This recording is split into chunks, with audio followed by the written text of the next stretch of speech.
start somewhere and start today, because these technologies are not going away. They're definitely not going back in a box. They will have, they already are having a tremendous impact on how we do business around the world, how we live our lives. Make sure that you're at the forefront of this. We live in a time of like just exponential growth, and if you sit still for any length of time at all, you get left behind real quick. Doing nothing is not an option when it comes to these tools.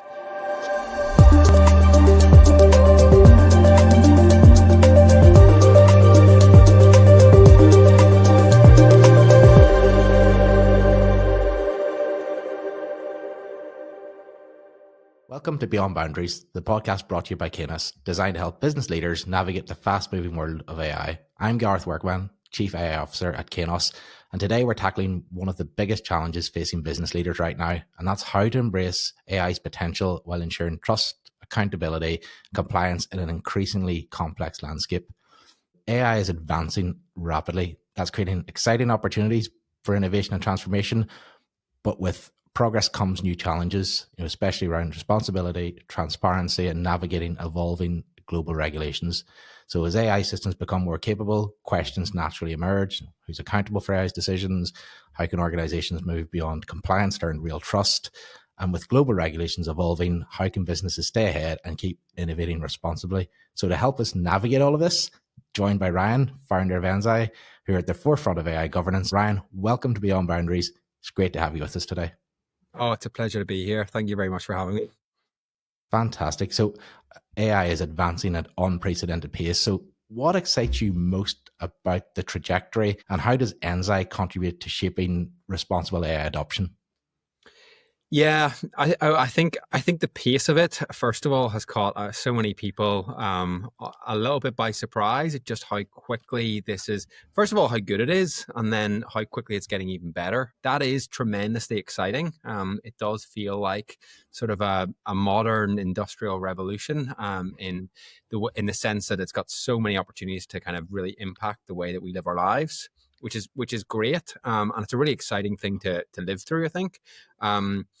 But then also, of course, with that comes, as you mentioned in your introduction, a lot of potential risks as well. Yep. When the steam engine came in, it was tremendously dangerous until we figured out ways to put the right sort of guardrails up around it and get the most out of technology. And I think we're going through something very similar here now with AI. So that speed is really, really exciting. But now it is a real challenge to stay at the forefront. No, absolutely. The advancements here are just phenomenally fast, even compared to kind of in terms of kind of the industrial revolution. It's almost 100 years squashed into 10 potentially. Sometimes you'll hear people say like AI adoption is often described, AI often started as the Wild West, the pace of movement. So here's a question for you: what are the biggest risks that companies are overlooking right now? So there's the obvious things they're looking at, but what do you think the things they're really missing? Yeah, so this is interesting, right? There is what I think should be very obvious stuff, although you'd be surprised at how often it isn't. The ROI question for a long time was kind of on the back burner as people got really excited in terms of rushing into this, investing very heavily in these tools in all kinds of different directions. I think actually right at the start, our ROI considerations, people would have said that they were certainly looking at those kind of things, but really, were they? Because it was so exciting to invest in these technologies and see what they could do for the business. And that is cool, because ROI doesn't always have to come in the first week, the first month, the first year. But I think we're probably at a stage now where there's a lot of questions being asked, right? What is our return on investment here? What are we getting for our money? So I'm seeing that, to be honest, become a more and more frequent consideration as people think, right, okay, how do we actually track the money that we've spent on this? And how do we actually track the results? So that is one risk that's very obvious. And then there's sort of like a range of different risks, and it really all depends from there kind of on the system and the nature of your business. Unfortunately, I'm not going to give you one like magic bullet type risk that everyone should think about in every circumstance, but things like, I think a lot about sort of reputational risk. Whenever you've got very powerful tools doing very amazing things, you've got to have ways of making sure that you protect the reputation that you've built as an organization, as a brand, because it's so hard built but so easily lost. And you've definitely seen, and we've all seen some of the examples where large organizations, their reputation and their brand is taking a hit because of AI systems that they just didn't manage properly, and probably didn't have the right governance around as well. So that's one. There's all the kind of depends on the nature as well. In some of the systems that are dealing with real people's lives, there are genuine and deep fairness and bias concerns and risks that you've got to address proactively when using these tools or building these tools. And then there's other sort of legal, regulatory risk, and many others. So there's kind of like a wide range of risks. And actually, I think if you just focused on one risk alone, you would be doing yourself a disservice, because you'll miss something else, and all of those other risks added together could end up Yep. being bigger than that first big risk anyway. So you've got to do it all. Yeah, but I think your point about the ROI thing is really interesting, because a lot of people for the first while, it was almost like exercise the technology for technical purity. Can you do something? But it was never tied to an outcome or an improvement. It was almost as an exercise to prove the art of the possible. And then it's like, okay, now we've done that. Where's the value? And they've had to almost go back and think, okay, how is this positively going to impact my business or my customers or citizens or whatnot? Exactly. And I think with the start of a new technological revolution, you don't have to think about those things up front. The potential of technology was pretty obvious early days. So you're okay to do a lot of this and worry about the kind of like return that you're going to get from it down the line, and experiment, because some of the greatest ideas come out of experimenting. I don't think the Wright brothers were thinking about ROI whenever they Yeah. designed their first plane. So that's okay. But I think, like, AI generally, it depends how you define that, but it's been around for a while, right? And the generative AI stuff that's kind of really taken hold again has now been around for a couple of years. So I think it is right to start thinking about, like, right, actually, what's the end result here? What is the business goals that we're trying to achieve now? How do we actually put some proper guardrails on this so that we get the right results? And those who are doing that are getting the results, actually. So thinking about these things, like, I always kind of use this analogy. Like, I think about, like, obviously we're a startup, right? So we think a lot in the startup world about speed, and you've got to have a lot of speed. But as we've learned, occasionally to our detriment at times, speed in the wrong direction is irrelevant and actually can be very damaging. You need to have speed. Speed alone is not enough. And it's the same with AI. Your AI program in a large enterprise, Yeah. moving quickly to adopt these tools alone is not enough. You need to have direction on that. And if you put some direction on this, and if we do that as a startup and we put some real direction on our business, then you create velocity, and then velocity actually becomes self-fulfilling. It's like a hamster wheel, and the quicker you get, the faster the whole thing goes. So having that direction as well, and in sort of a, in modern enterprise, a lot of that direction is going to be set by things like, business outcomes and goals that you're trying to achieve there. So having that stuff and actually really understanding that as well. Now, I think we're at the stage where that is a critical consideration that is still, unfortunately, being a little bit overlooked, in my opinion. No, completely agree, Ryan. I think the bit is whenever you write down your direction and you say you're starting to build velocity, then it starts to ask, you start to ask yourself, once you're in that technical purity piece, it's less of a kind of a challenge. But whenever you've written down the outcome, what you want to achieve, and goes, this is going to impact individuals, then the question starts, things like, like trust is critical for AI adoption. So for you, what does it take to make AI kind of truly accountable? How do organizations move beyond that checkbox compliance to actual real responsibility in terms of their actions? Yeah, so actually, very quickly, an ode to the checkbox, right?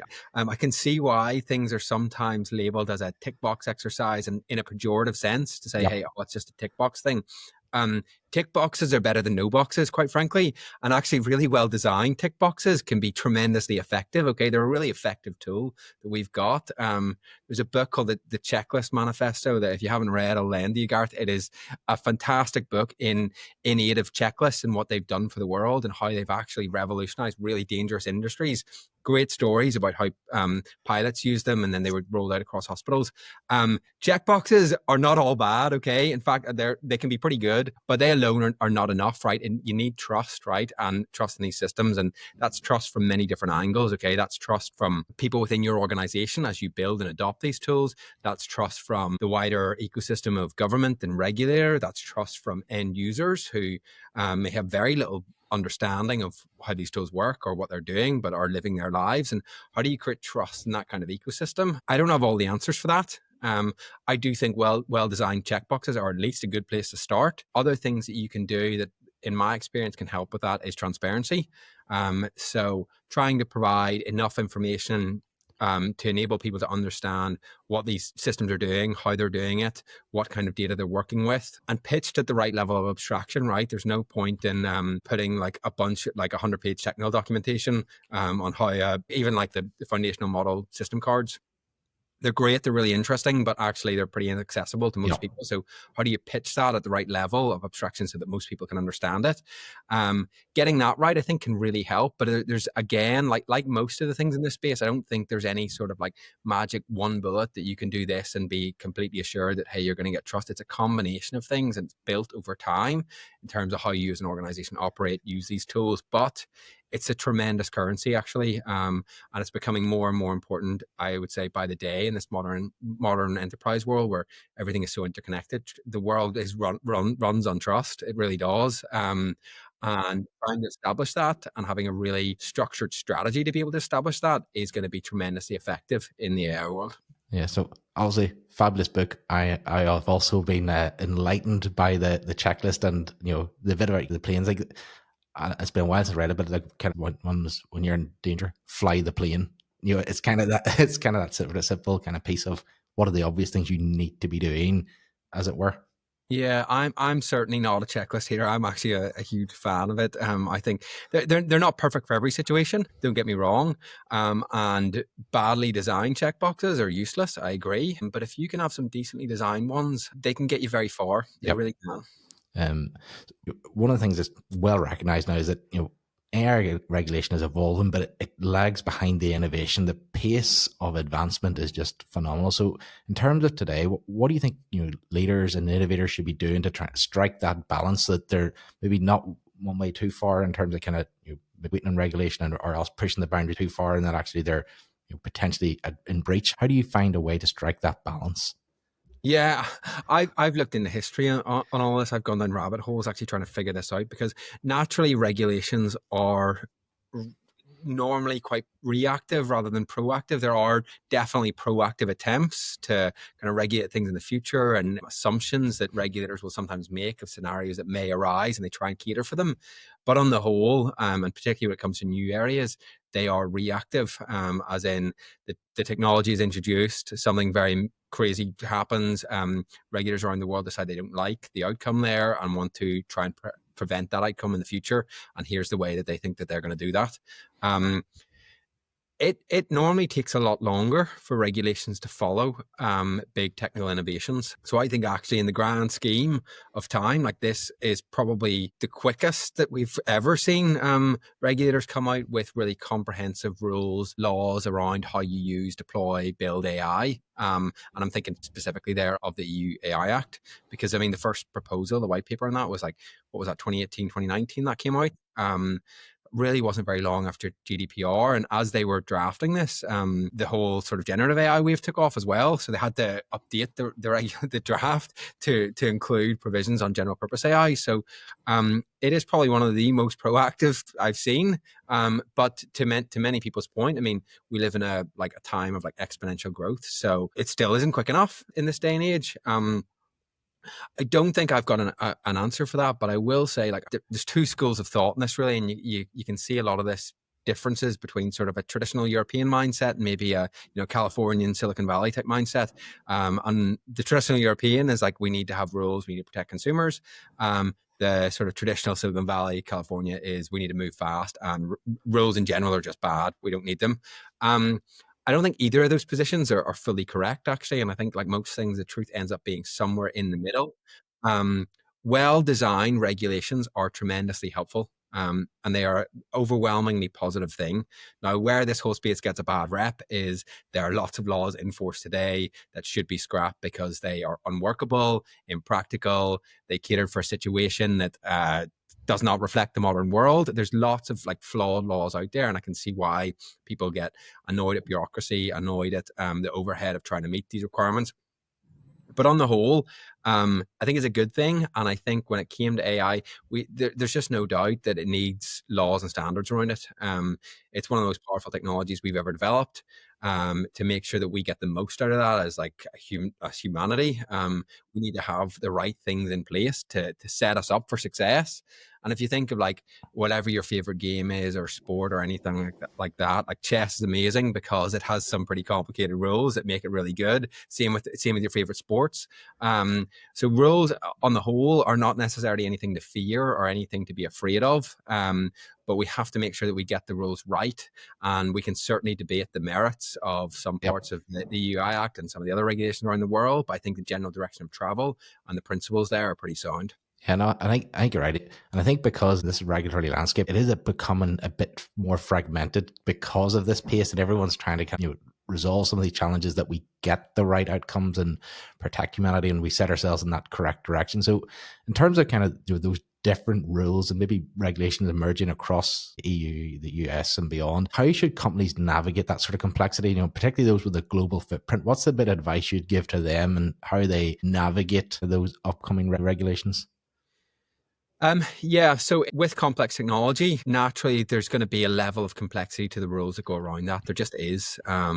It's just a fact. And I think that is what we're seeing here in terms of I think the rules and the laws around data, for example, like GDPR and CCPA, are complicated. Don't get me wrong, but I think they're a lot more straightforward than the rules around AI and what they need to be. So it is a difficult area. I'm not going to do the shameless plug, but of course, software can help with this, and there are AI governance platforms out there that can help people navigate this sort of thing, of which we are just one. But I think there's ways to cut through this complexity and make it easy to follow and easy to understand what the obligations are. And at the end of this company, I know while I've done my job well, if we can build a product that makes it so easy and makes it a no-brainer basically for people to do it, that why wouldn't you just go through the compliance journey? Why wouldn't you make sure that all of your AI, because it's an easy thing to do and you can do it at scale with software. And then the goal out of that then is actually just to get the most out of these technologies. Like, I mean, it's sometimes the space of AI governance, AI safety generally gets a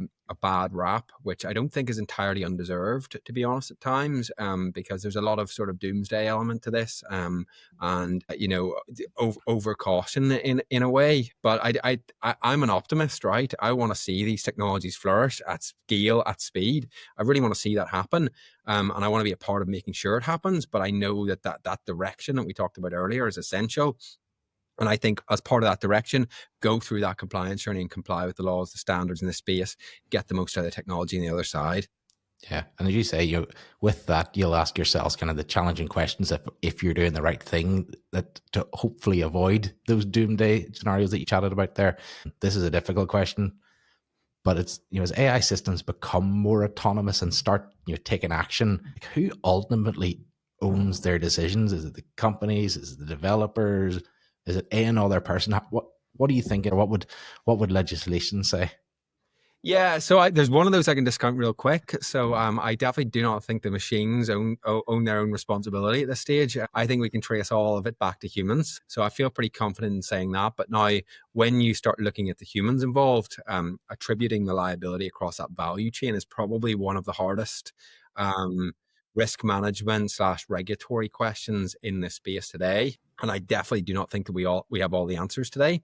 There's so many different permutations and different elements of context that can change the analysis there. In terms of helping someone on that journey, what sort of things should they do if that challenge ever arises? What are the good things they should do to be able to, at least with confidence, say they've tried to do the right things or whatnot? What sort of advice would you give them? So is this in the context of like an enterprise, some sort of organization? Yeah. So people are maybe leaning more heavily in that sort of AI driven automation, whether that's manufacturing or retail. What are the bits of advice you would give them, as leaders running those businesses, to make sure that they're doing the right thing, especially when they start to use more autonomous AI and engaging with their customers or citizens or what it might be? Yeah, it's actually a couple of really simple practical tips, to be honest. Probably easy said, a little bit more difficult done, but it's the simple stuff like keep an inventory of all of the different AI systems that you're using across your organization, subject them to risk assessments. To be honest, don't worry about getting that perfect at the start, just put them through some sort of process to identify any kind of risks And once you've identified the risks, then you kind of know what you're working with and you can take steps to mitigate them. Mhm. Doing those three simple things at the start can save a tremendous amount of headache. And now your program will evolve from that eventually, and you'll have full sort of comprehensive processes to figure out, are you a provider or deployer, an authorized representative, a downstream provider? These are all Yeah. general legal terms under the EUI Act. You'll get there and you'll evolve to that process, but start somewhere and start today, because these technologies are not going away. They're definitely not going back in a box. They will, and they already are, having a tremendous impact on how we do business around the world, how we live our lives. Make sure that you're at the forefront of this. We live in a time of like just exponential growth. And if you sit still for any length of time at all, you get left behind real quick. So doing nothing is not an option when it comes to these tools.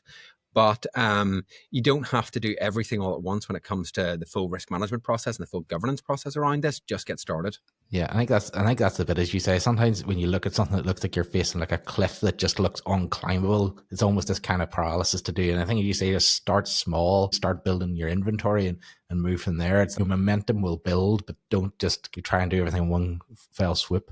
Yeah, exactly. It's like any problem. Like, just break it down into all of its constituent parts and figure out, right, which is the easiest part to tackle first and get going. That'll have some impact here, and then start doing it. And there's a load of trial and error along that journey, to be honest. And there's a real organic growth journey, I think, that organizations have to go on with this. Where as they get more and more sophisticated, they get faster at doing it. They understand the risks a little bit better and can apply additional controls for additional circumstances and manage the risks in a really comprehensive and complete way along that journey. But you've just got to get started. As you say, it's an area now where it's moving so quickly that doing nothing is definitely just not an option. Yeah. It's worth repeating. Uh, so looking ahead, so we'll not hold you to this, Ryan. But what's the kind of the one radical shift you maybe see in the future of the oversight of AI that you expect maybe in the next 5 years? What do you think might change in that space? I think in that space, when it comes to the oversight of AI, it's actually probably reasonably clear here now, because we kind of have a bit of a path ahead of us under the sort of regulatory initiative set out in the EUI Act. So things like having all the different notified bodies in all of the member states here now to regulate this. Things like certain sandbox environments where these systems can be brought to and tested without fear of sort of regulatory penalties as a result. I think we're going to see all that infrastructure. Yeah, that sort of safe space to really test and challenge these things in a real scenario, as opposed to kind of hiding it away. Exactly. In the Office of AI, it's already up and running in the European Union as well. So I think ahead of us, you're going to see more oversight without a doubt. And you're going to see that sort of in Europe, but I think you're also probably going to see that more in the UK as well with additional oversight. There's definitely elements of that already happening in the UK with the Security Institute. You're seeing more of it in the US as well at different state levels. There are some sort of broad horizontal laws coming in at the state level in the US today. There's also industry-specific laws already in force today in the United States around managing AI in specific verticals. So you will see definitely increased oversight and increased management around these tools. And I think there is probably, if I got a crystal ball out, there will be some anecdotes and tweets that come from this where it will look like, it'd be easy to say, hey, that's harming innovation here or there or this kind of thing. But I actually think the overall direction of travel is going to be a net positive, because, as I say, it's hopefully going to travel in the right direction. So I'm an optimist there, and I think there will be increased oversight. We can see the structures that it's going to take, and I am very optimistic it's going to be a net positive. Absolutely fabulous, Ryan. So it's one of the things that Beyond Boundaries is, we don't just explore the future of AI. We look at equipping business leaders with insights they need to act now. So if a senior leader of a business approached you and asked for one crucial tip around AI governance, what would you tell them? And it may be a repeat of the message before, but what would you say to that person? Well, I would ask them a few questions, first of all, just to find out where they're at in that AI journey.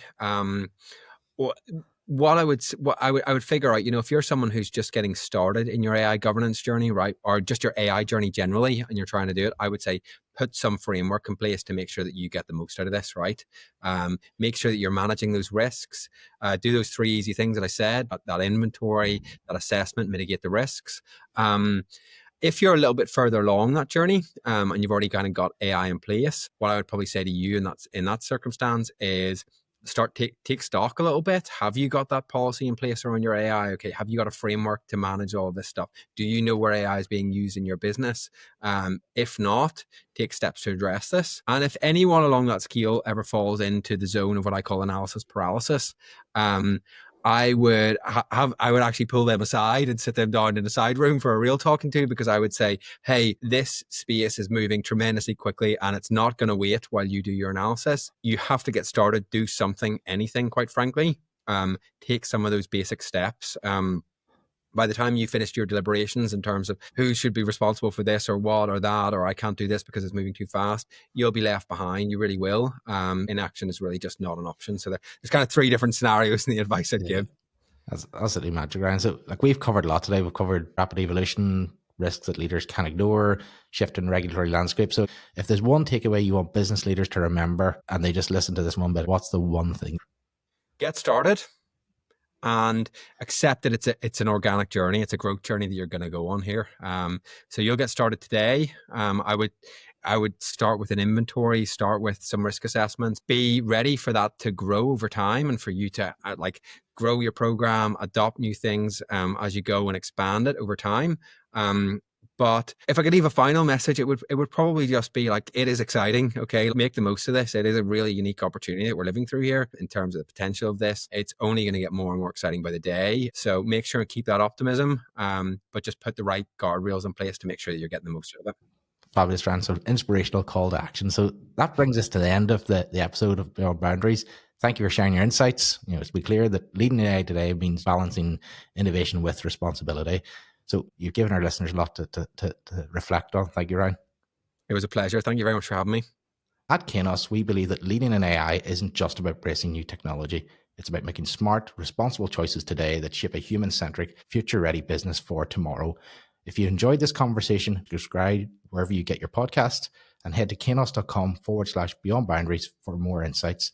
Join us next time as we continue to unpack the big questions shaping AI and business. Until then, stay curious, stay innovative, and let's go beyond boundaries together.